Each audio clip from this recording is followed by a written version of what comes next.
A plus, plus, plus to the highest order of being plus. The Bulls have traded DeMar DeRozan, Zach LaVine, and Alex Caruso for Josh Giddey, Kevin Huerter, Zach Collins, Trey Jones, Chris Duarte, 2 second-round picks, and the rights to their own 2025 pick from the Spurs. Not one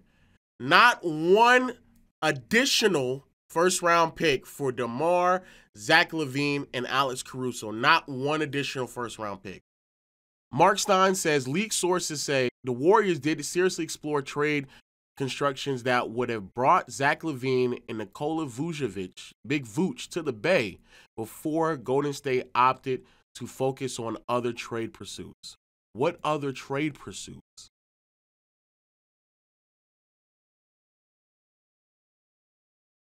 What other what, Jimmy? Y'all better have gotten LeBron. Because let's call a spade a spade. I would rather have Zach LaVine than Jimmy Butler on my roster anyway. Jimmy is mad old. Bro, I'm going to tell you right now, chat, I'm not even joking. If the Warriors pulled out on a potential Zach LaVine trade, knowing what the Bulls basically got in return for Zach LaVine, and I know for a fact the Warriors could have beaten that offer. If they pulled out on a Zach LaVine trade to go after Jimmy Butler, it's done. If you are a Warriors fan, it's done. You have to stop rooting for that franchise. I want everyone to be very, very mindful. Where we started off throughout this entire process was that we're not willing to give Klay Thompson the contract that he's looking for because it didn't make any financial sense.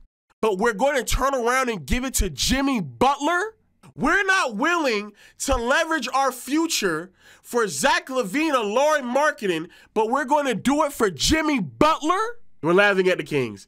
Hey, chat, I got y'all on the screen now. We're laughing at the Kings. Sacramento, you're telling me that the Bulls were able to get their pick. The Spurs got so much draft capital, in particular their own draft capital, and a bunch of Atlanta picks. You're telling me the only real draft pick of substance that you got from a De'Aaron Fox trade was a 2031. You couldn't even get your own pick back. The Bulls somehow were able to still get their pick back from San Antonio this year. And many people are going to run around and tell you how, oh, Sacramento got 3 first. Again, for clarification, that Charlotte pick is lottery protected, will then turn into 2 second rounders. And so they really only got 2 firsts, one of which is from San Antonio in only 2 years, but you made them better, so it's not going to be a value. It's going to be a late first rounder, and you're crossing your fingers and hoping that Minnesota implodes on themselves, but that won't translate until 2031. You're telling me you're about to go out there with a roster that consists of what? Zach LaVine, DeMar DeRozan, Keegan Murray, Domantas Sabonis. Nigga, what is that? You just went from being 8th to 7th. And in the process of doing so, lost a younger player, a more valuable player, and still are in poverty. You made a lateral move and got someone in there that you don't even know is going to stay long term. You did nothing more but prolong the inevitable. You decided, instead of just blowing it up, instead of going after a Vassell, a Castle, more draft picks, instead of doing any of that, you rather stay mediocre? But I know why that is. Because every young player you get, every draft pick you get, you fuck it up. Every single last one. It's been your track record for 16, now about to be 20 years. So I get it now. You live in it. You bask in it. You got an address in it. You get mail in it. And it's nothing but poverty and mediocrity. The Sacramento Mediocres. That's your new team now. You thrive for 7 seeds. You march into 8th seeds. You celebrate first round exits because that's all it's ever going to be. It screams to me 44 wins, play-in tournament, first round exit, swept in the first round by OKC. It screams that.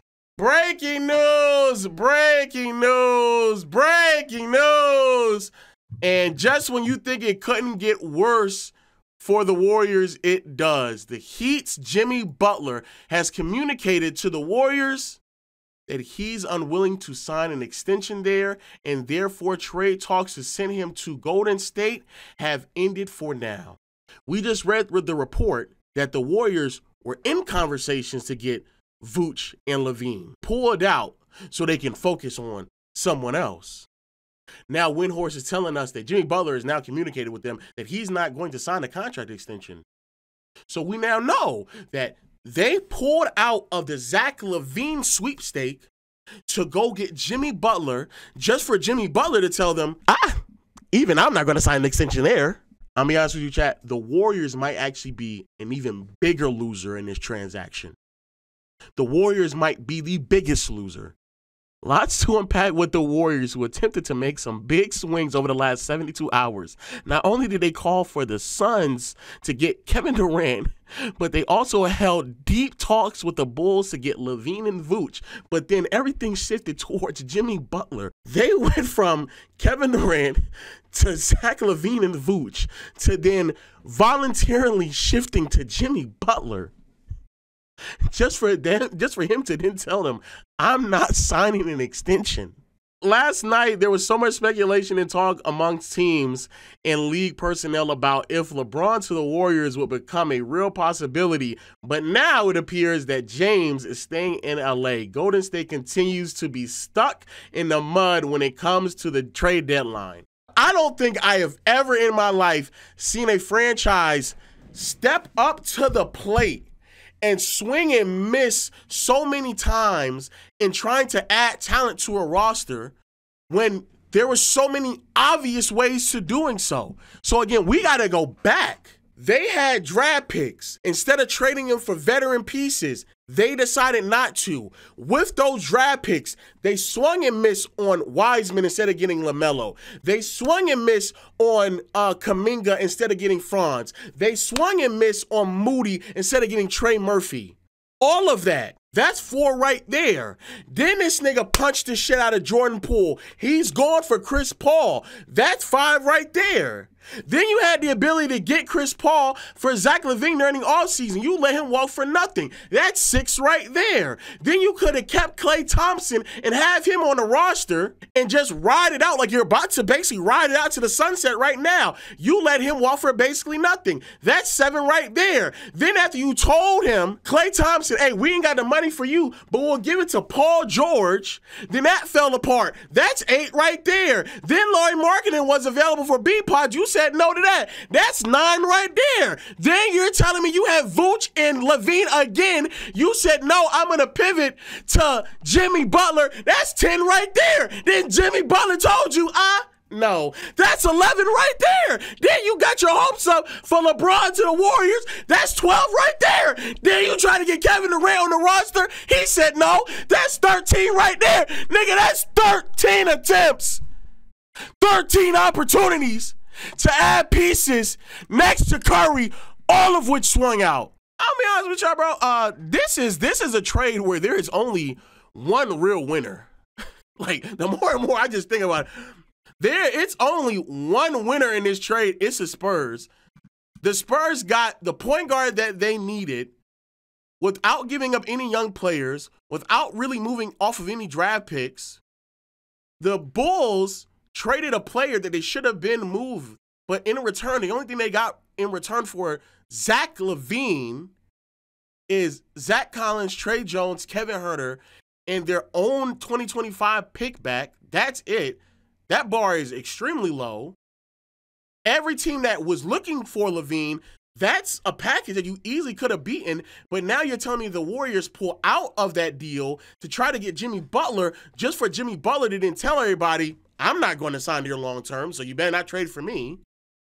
And then the Kings, trading De'Aaron Fox, only get really 2 first rounders, one of which is to San Antonio after you gave them De'Aaron Fox, and another one doesn't translate to 2031, and you go from being mid to average